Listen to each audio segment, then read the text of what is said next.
साथीहरू हामी चाहिँ दसैँ मनाएर अब फर्केको है। अब कहाँबाट फर्क्यो अब काली भाइ? के डाँडा रे दाइ?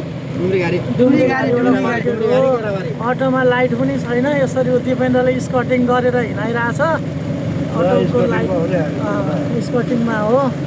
हामीसँग हुनुहुन्छ काली भाइ अनि हाम्रो दाइ, उता उत्तमजी हुनुहुन्छ, यता आदरणीय हाम्रो दाइ हुनुहुन्छ भाइ।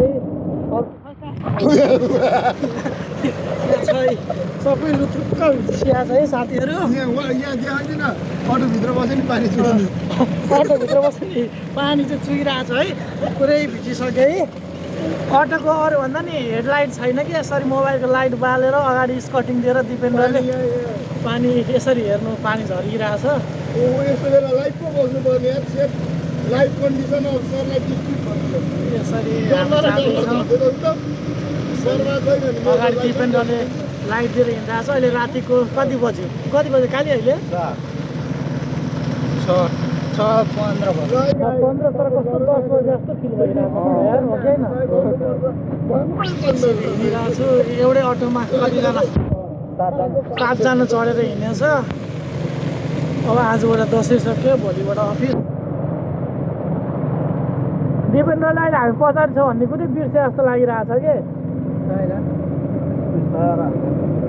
ऊ रोक्यो। ऊ केही भर गर। ऊ सर्पो भाइ, सर्पो यता पनि किल्छ यार। गुरुले 2टा सर्पो किल्चिनु भयो यार।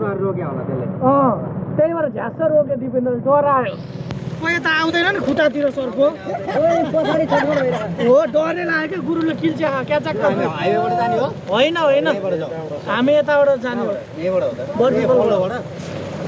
ए दिपेन्द्र, तिमीले सर्पो किल्छ हो?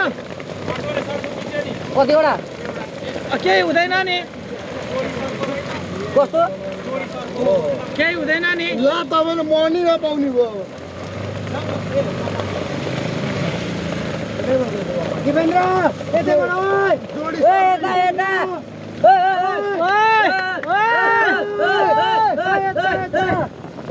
लाटो के यताबाट आयो।